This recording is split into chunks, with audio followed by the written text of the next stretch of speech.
Alright guys, as you know, we release our videos on every 1st, 8th, 15th, and 23rd of each month, which obviously is the smartest way to do things.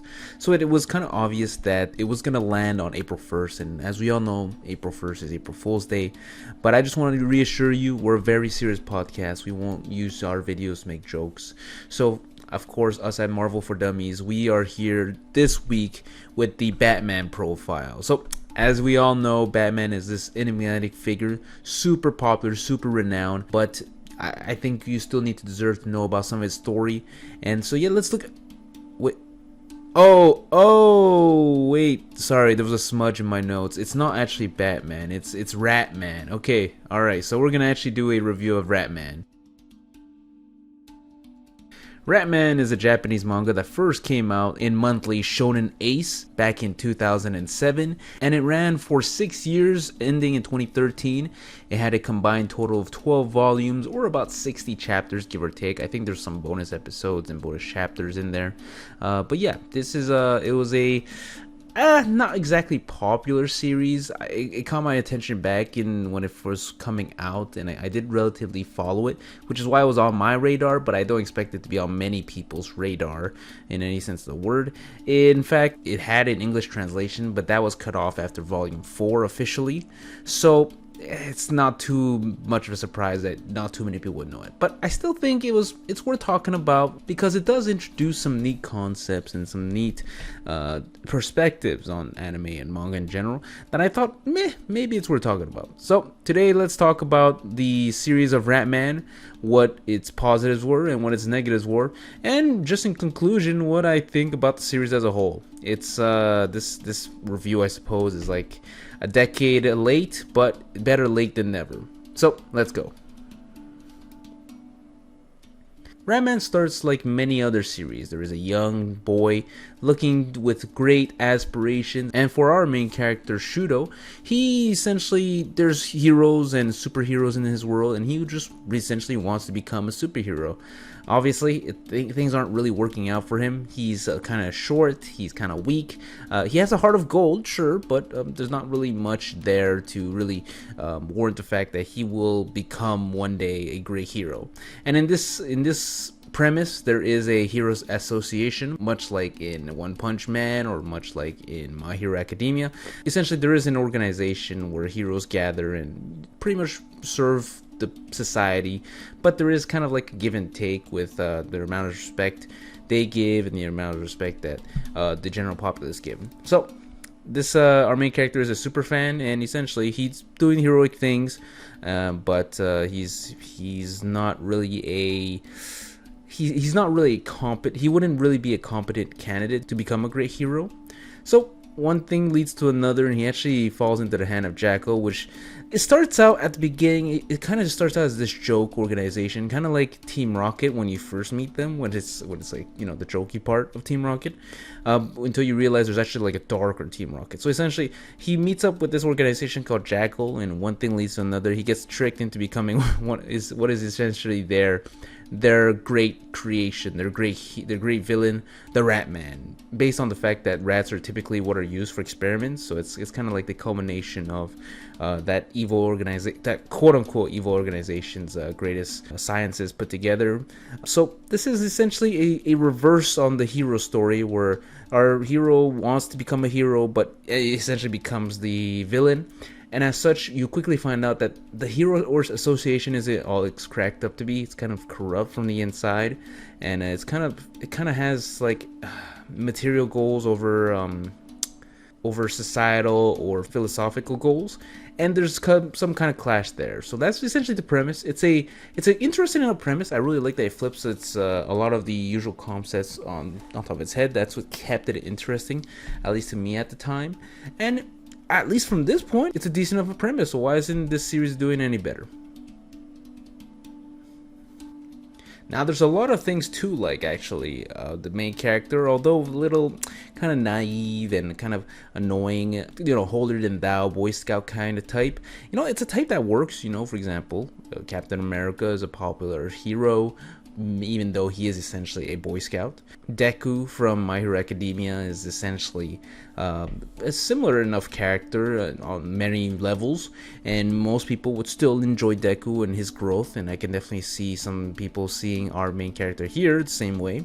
Now, speaking of My Hero Academia, I think it isn't a coincidence necessarily that a lot of the concepts introduced are kind of reflected in My Hero Academia. So you have to remember this series ended in 2013, and My Hero Academia actually started in 2014. And even though, of course, I'm not saying that there's copy or stealing of ideas, some concepts are similar enough. There's evil organizations, though the one that we have in Ratman is a lot jokier. And we also have a Hero Association. And the Hero Association, it's a concept that exists now. Before My Hero Academia popularized it alongside One Punch Man, I think Ratman's the only other series I can recall off the top of my head that had something similar. I'm not going to say that Ratman created that because, the Justice League and the Avengers exist, so it's not like there isn't precedence before. But at least in the manga and anime world, this is definitely a first. So that's pretty neat. Shifting focus, the comedic timing of the series can at times be pretty good. Obviously, this is a shonen series, so the humor is hit or miss depending on what kind of humor you're into. But this kind of slapstick humor, at least for me, works from time to time. And I personally enjoyed some of the shenanigans that the series comes up with. I do think it is a action comedy, with both taking like an equal level. In some series, obviously, the action takes a lot more precedence, and other series, the comedy takes a lot more. I think this is like a clean 50-50, but that's not necessarily a good thing or a bad thing. I'll discuss more about that later. Apart from that, Ratman as a character, as a figure to relate to, I think is actually really dope. The character design is pretty clean. Once it goes into its monster form, at least for me, it is pretty decent. And even though it might not work for you if you're a fan of like Spawn or like the 90s era of superhero comics, Ratman will work for you. I think it's pretty neat, and some of the scenes where it kind of makes the Ratman armor feel more bestial, and the Ratman villain feel very villainous at times. I think that really works, and it really makes it really neat. Apart from that, though, I think the cool panels that are there, although there aren't many, the panels that are there, I personally really enjoy. They're not necessarily like mind-bending or show-stopping, but it is still pretty highly well done art, and I personally really enjoy it. They could definitely make a good wallpaper for a month or so. But now, for the most part, I've really just been talking about the good. Why exactly would we all mostly agree that this series didn't exactly pan out to be a fan favorite? Considering we ended the positives of the series with art, I think it is worth talking about the art in general. And for the most part, even though I'm not an artist myself, so take my critique with a grain of salt, the art is very bland and monotone and very flat. In any scene where the Ratman, in costume isn't present, I feel like a lot of the other characters don't really have a presence. It's very generic and forgettable, so it's like the worst of both worlds. It's the kind that if I put a picture of one of the characters, you would go like, oh yeah, that's a character from that series, but you also not remember what series it was. It's that kind of awkward situation that Ratman is in. A lot of the characters aren't really memorable, and it's very basic. So for example, one of the characters is a twin tail character, and I thought the art looked terrible. In general, apart from when it's in Ratman specifically, I think looks really good. Even his villains, his quote-unquote villains that I guess his antagonists, because he's the villain. Even his antagonists aren't like memorable. Like, they're not really well designed. The villains and the heroes both have very generic powers, and sometimes it's either more on the comedic side or on like the more overly trying to be badass, and they both kind of suck. I think because of that, there's a lot of characters are just like average, super strong, super fast, some of them can fly, super endurant, is that even a word? Super durable, and a lot of them just kind of feel like whatever. They're kind of just like, they're Superman-esque, but like basic Superman, like just barely Superman. So a lot of the characters just aren't memorable, and the art really follows that. Like the first quote unquote antagonist that the Ratman fights against is essentially this essentially basic bitch among superheroes, where he just has like the generic suite of powers. But like if you were to ask me now what his powers were exactly, I would have trouble telling you, even though I read this in preparation for this video. Apart from that, the story really kind of the story kind of sucks. Let's be very honest. So the premise is good. I really like the flip it on its head. Instead of a hero fighting villains like in My Hero Academia, we kind of take a minute to take the villain trying to break through a corrupt and dirty organization that tries to tout itself as holier than thou. I really like that as a concept, but the execution felt terrible. So everything that our main character's villain group tries to do is both very amateurish and very happy-go-lucky, but that doesn't really make sense in the context of what they're trying to accomplish.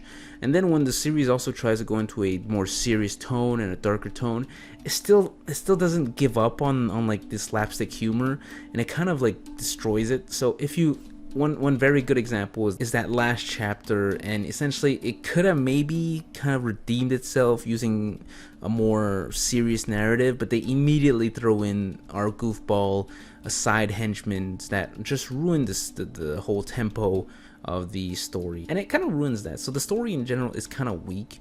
I think it's a story with a really strong premise, but the storyline is really bare bones and very not worthwhile. And I think this is doubly hurtful when considering the fact that this is a monthly series, so you really have to make the story have grab you and want to make the other people come back and continue reading. So monthly series just have it rough in general, and Ratman really didn't put their best foot forward. So essentially, I think it comes down to that. Ratman, I won't go too deep in the specifics of the story because I think it's really not worth your time. I personally read it for my own sense of nostalgia, but I could definitely see that with my nostalgia goggles fully off, this is not good, man. Like, I think the only thing it's worth using it for is maybe to keep like 2 or 3 panels as like wallpaper. Just keep it as like my computer background for like a week or so, and just remind myself, yeah, this was a thing, but it wasn't that great. So I hope you all enjoy this kind of jokey video for the month of April. Because I did want to do a little something funny for April Fools. We're actually gonna revisit our last 3 series with 1 extra video. That'll make up the other 3 videos of the month. So for next week will be Dragon Ball, the week after will be Yu-Gi-Oh, and the last week will be Berserk. The videos this week are expected to be a lot more relaxed. It won't really be scripted. It will be produced. I will try to make it produced and look nice and everything. But it's gonna be a lot more relaxed. So hope you guys are excited for that. The other possibility would have been to just pick a joke series for the month, but I didn't want to do that because I think that would be unfair to you guys, and a joke is only funny if it's done a few times. We don't want to beat up a dead horse. Beat a dead horse, or is it beat up a beat? We don't want to beat a dead horse. Okay, in any case, I hope you guys enjoyed this short rundown of an old series. Maybe you read it, maybe you haven't read it. If you have read it, you can leave your thoughts. Perhaps I misjudged a very important aspect of the series that you really enjoyed, or maybe you're a hardcore fan and you've been actually starting petitions to bring Ratman back. But at least for me, it's not good, man. I think conceptually it would be decent, but execution wise, just bad, just bad. Anyway, thank you very much for watching. Hope you guys enjoy the month of April so far, and yeah, see you next time, dummies.